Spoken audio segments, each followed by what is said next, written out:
All right, good morning, friends, and welcome to the Conscious Contact Big Book Study of Alcoholics Anonymous, our last gathering in 2023. So thank you for everybody making it, and I wish everybody just a wonderful, blessed, joyous New Year's Eve and 2024.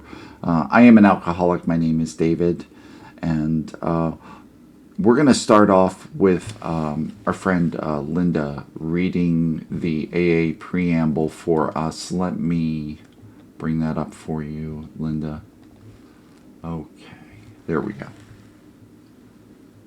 Good morning, I'm Linda, and I'm an alcoholic. Alcoholics Anonymous is a fellowship of people who share their experience, strength, and hope with each other, that they may solve their common problem and help others to recover from alcoholism. The only requirement for membership is a desire to stop drinking. There are no dues or fees for AA membership. We are self-supporting through our own contributions. AA is not allied with any sect, denomination, politics, organization, or institution, does not wish to engage in any controversy, neither endorses nor opposes any causes. Our primary purpose is to stay sober and help other alcoholics to achieve sobriety. Linda, thank you so much. And now I'm going to ask everybody to join me in taking a moment for the still sick and suffering alcoholic in and out of the room, followed by our serenity prayer.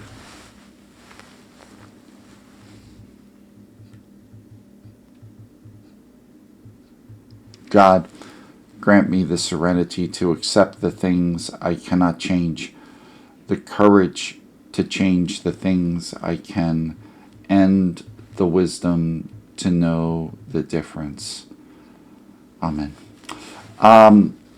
So welcome, everybody, and as I think you all know, we're a line-by-line big book study, and we go very slowly through the text, the purpose being, of course, to unlock the big book as a tool that, at least for me, really changed my understanding of just not the book, but the program in general, and how to share this program, and and we're going to see this especially today, what really my responsibilities are as a member of Alcoholics Anonymous who's expecting to receive that power, because it says our whole dilemma is lack of power, and so we're really going to get into that today, and I'll say more about that in a moment. But one of the things that we do is we break the text down into several categories, and here, let me bring that up. Whoops, wrong button. Okay. And we had a little upgrade in our graphics. So these are the categories. We break it down into questions, directions and explanations, promises, warnings, and history. And you can see there everything's sort of a different color, and that correlates, as most of you know, to the highlighters that I use when I'm going through the text. And that really allows me to turn the text into a very familiar reference book. And then, so the questions are in orange, directions and explanations are in green, promises blue, warnings pink, and history I just leave unhighlighted. And so, and those categories and the colors are in the chat, so you can see that there. So just so you know, our format is I'm going to share until about 7 or the top of the hour for us on the East Coast, and then we'll open it up to your thoughts and questions and comments and so forth. And as I always mention, the meeting's being recorded.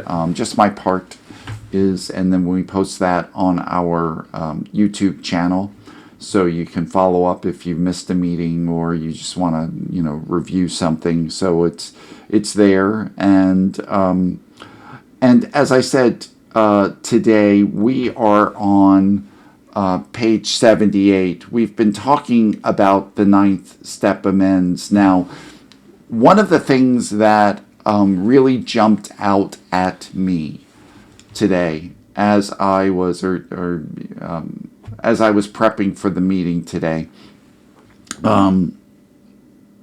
was that similar to last week, we saw it's giving us directions about how to make amends, but at the same time there are kind of undertones, subtle direction, sort of sideways direction about how we need to really conduct ourselves and how we need to approach the program. And the biggest thing I think that came through last week when we were looking at the text about the amends, because it talks about the fact that really the reparation or the repairing, that the ultimate repairing is not just with our relationships and the people in our life. It's really about repairing the relationship with our higher power. Because remember what our book tells us. What's our whole dilemma? Our whole dilemma, bottom line, lack of power. And the lack of power, like we have this devastating problem. The text calls it a devastating weakness. And the worst part about that is we do not have the power on our own unaided will to fix that problem. And I can speak from a lot of experience. It doesn't matter how long you are sober. Well, yeah, I'm going to reverse that. It does matter how long you're sober, because what I find is that it was harder to claim powerlessness for me. Maybe it was just me. It was harder to claim powerlessness the longer I was sober, because what my ego wanted to do was use my sobriety coin as almost an Olympic medal.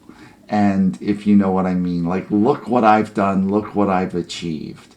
And so we don't have the power. So how do we get the power? We get the power not through a realization, not through a determination, not through conviction. We get it through spiritual action.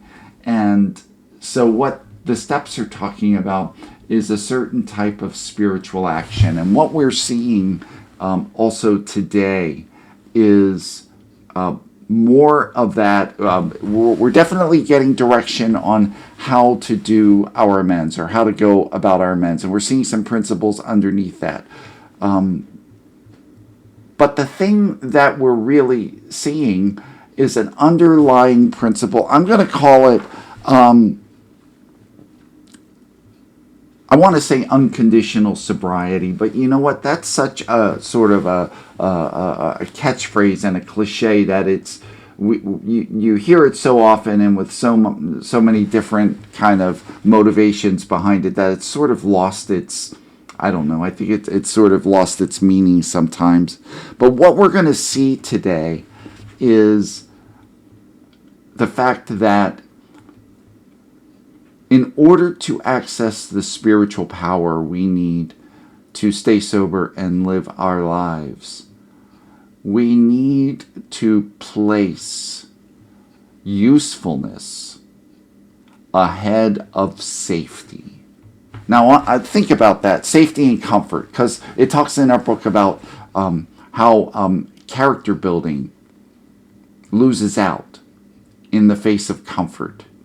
And I think that sometimes we can get into that in meetings. I know I did, because meetings felt so good. They felt so affirming especially when I was new. There was so much love and support and all of those things. And I'm not bashing love and support, but the dangerous thing for me was that it gave me this erroneous impression that the purpose of being sober was to feel comfortable and safe. And, well, there's nothing wrong with feeling comfortable and safe. I don't want to bash feeling comfortable and safe. However, what it also meant, here's what I did with that. When there was step work, inventory work, and especially amends, that meant putting myself at risk or putting other people's needs ahead of my own, I backed away from that. I didn't talk about it. I even chose a sponsor who wouldn't really press me on those issues, because I was driven in my program by this belief that in order to stay sober, I need to be comfortable and safe. And what we're going to see here is a little bit, we're gonna see something a little bit different than that today. And just to drive the point home, remember, we're talking about step 9 today, and I want to bring some things up from our literature that sort of frame the discussion we're going to have today. And as I said, and I promise we're going to jump into the text, we are on the bottom of page 78, and we'll get to that in a moment. But I want to reference 2 other parts of our literature, and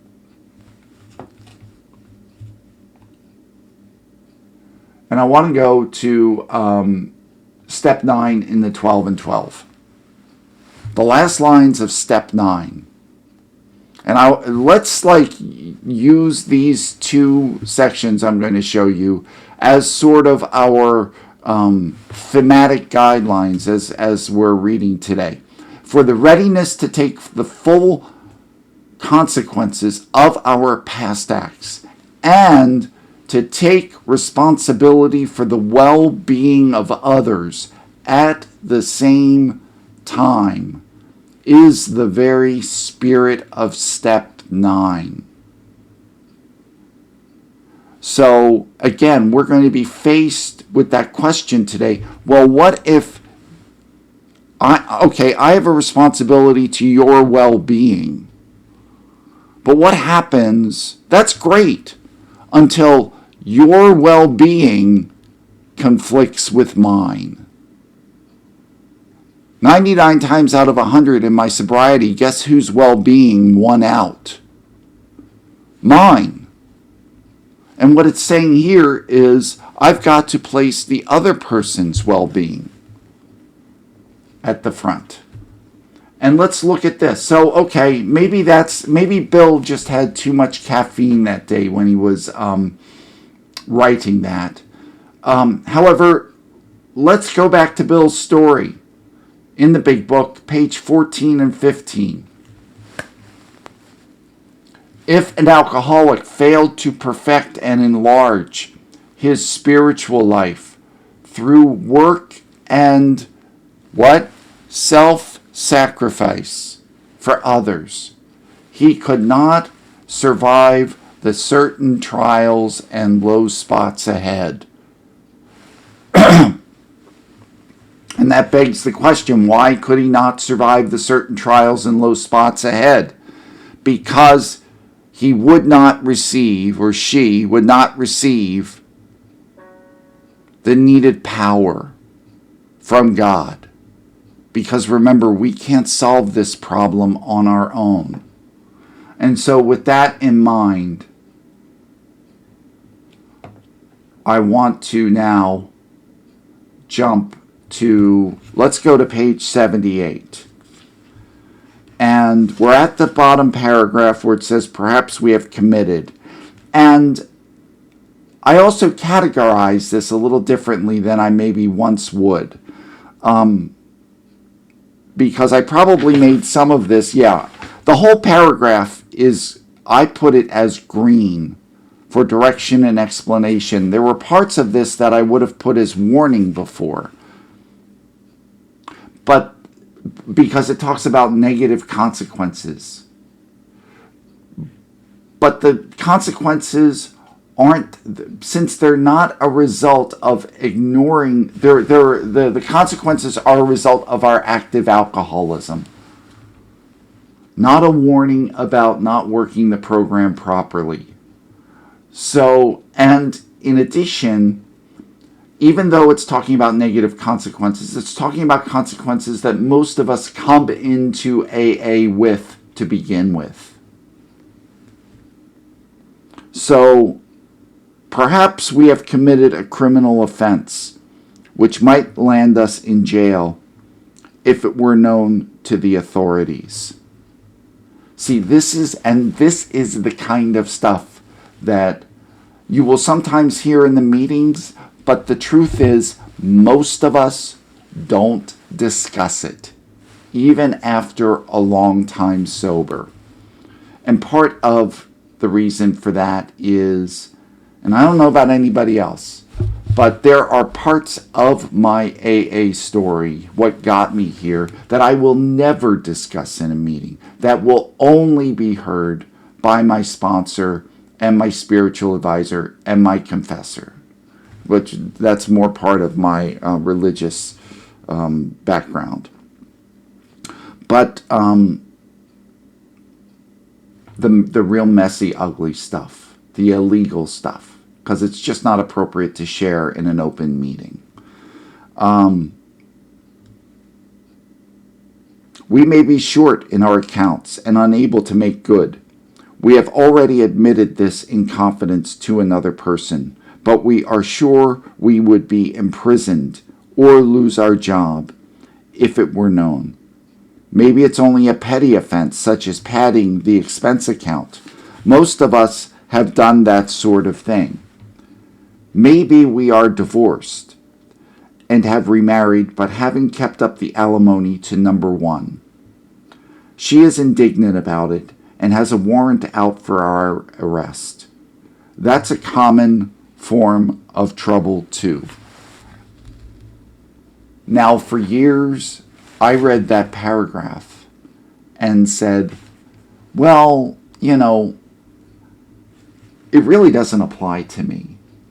So there's really not much in this paragraph that I can relate to or use. And that may be true for a lot of you here. However, what I will say to you is, I think for every one of us, if you're making the commitment to come to AA day after day, week after week, year after year, there are probably things in your background that you did, that you said, that you engaged in when you were drinking or when you were drunk, that went far beyond your own moral or ethical principles.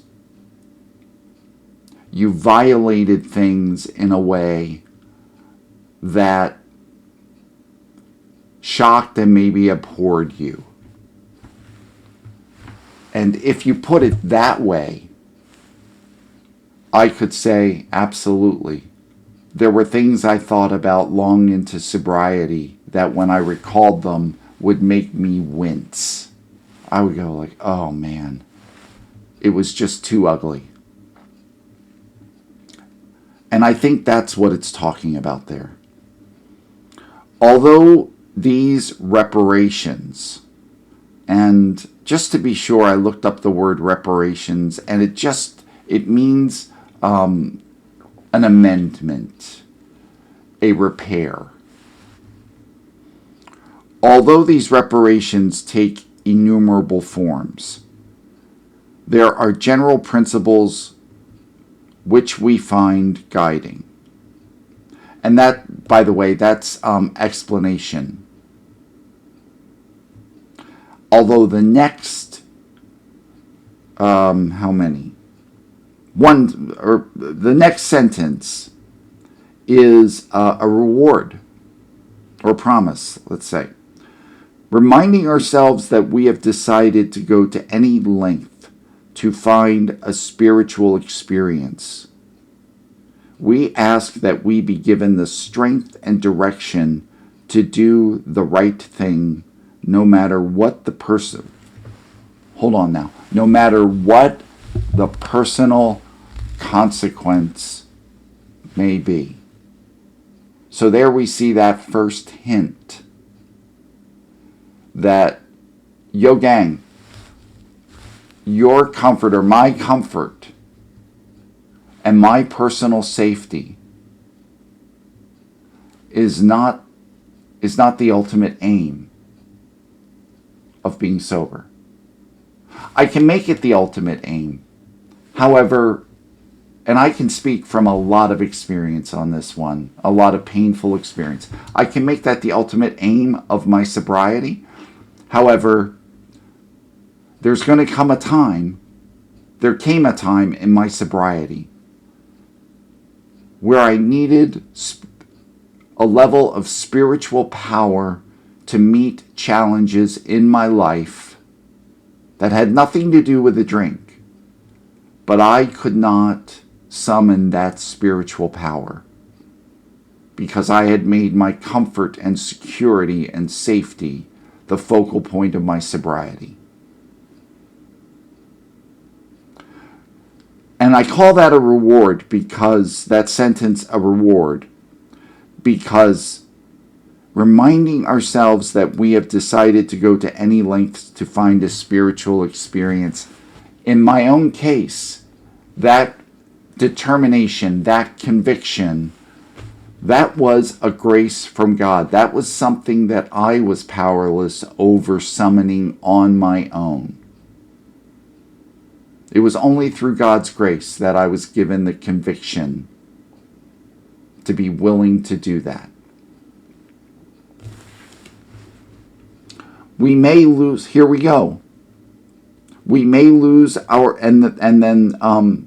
explanation for the rest of this paragraph. We may lose our position or reputation or face jail, but we are willing. We have to be. We must not shrink at anything. So I hope, I think with that, it can't be clearer that what we're really talking about is putting that the priority of other people's well-being ahead of our own.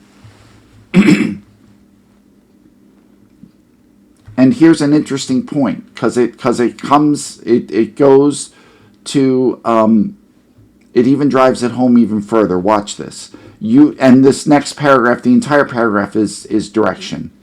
So it's green. Usually, however, other people are involved.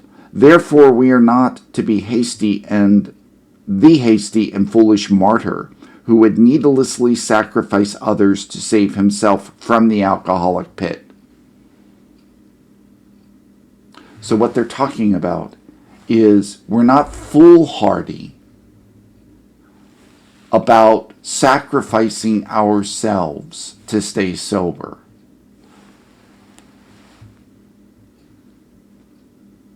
Because in doing so, we may actually inadvertently harm others. A man we know had remarried. Because of resentment and drinking, he had not paid alimony to his first wife. She was furious. She went to court and got an order for his arrest. He had commenced our way of life and had secured a position and was getting his head above water. It would have been impressive heroics if he walked up to the judge and said, "Here I am." Excuse me. And it's almost like when they say impressive heroics there, they're almost talking about it not in a self-sacrificial way, but in a self-satisfying way. Like, look at me. And for most of this paragraph, the next paragraph, we're also, except for the very last sentence, which is a reward, or promise, excuse me, it's all direction, more direction. We thought he ought to be willing to do that if necessary. But if he were in jail, he could provide nothing for either family. We suggested he write his first wife, and admitting his faults, and we suggested he write his first wife, admitting his faults, and asking forgiveness. Okay. There's two things here. Well, actually, let me make it simpler. There's one thing here that I missed for years that screams out at me. We suggested he write his first wife, admitting his faults and asking forgiveness. There's an assumption there. There's an assumption that the guy, the man, the sober person, is asking for the help and guidance and taking direction from more experienced members. And I think the twist there, for me at least, was, okay, I'm willing to do amends. Okay, I'm gonna do amends. I'm doing them in my way, on my terms. I'm going to say the things I want to say and not say the things I don't want to say. And I'm going to direct, I'm going to be the president and CEO of my amends work. And what do we see here? That's not what they're saying here. They're saying, if I've fully surrendered to my disease and to this remedy, that means I fully surrender to the direction and advisement of a trusted sponsor and spiritual advisor. We suggested he write his first wife, admitting his faults and asking forgiveness. He did, and also sent a small amount of money. He told her what he would try to do in the future. He said he was perfectly willing to go to jail if she insisted. And that what we have is a promise. Of course she did not. And the whole situation has long since been adjusted. Now, that's not a guarantee that it will always work out that way. But at least it is a it is a suggestion of how to handle this in a way that could work out better.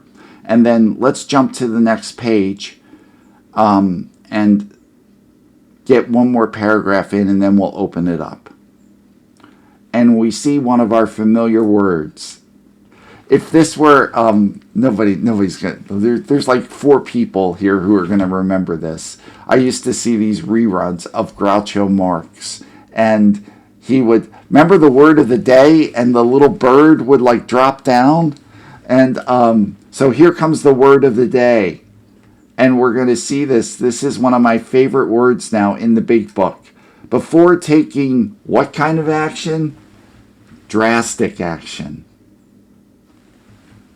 Drastic, meaning that to those not in the program, it may seem extreme or even foolhardy.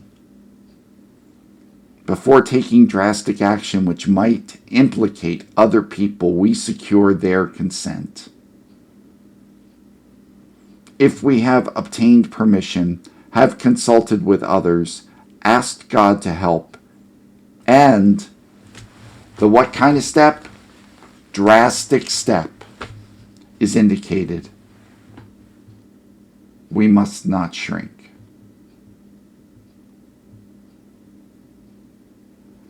And this is also, quite seriously, ladies and gentlemen, this is also where what is called the serenity prayer was quite useful for me.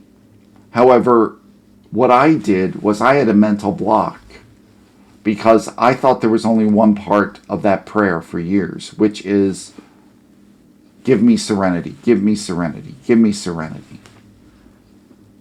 But we're also asking for courage. There are times when we need courage. And this is one of those times where, in order to stay sober, serenity is not what we need. We need courage. And again, that is a grace that we receive from our higher power. So with that, I've kind of covered a lot of ground. And but this notion of work and self-sacrifice for others and taking responsibility for others' well-being. I'd like to hear thoughts on that, or your own struggles with it, quite frankly, if you've had struggles, because maybe, maybe I'm the only one who had struggle with those principles. And so that with that, I'm going to open it up to you.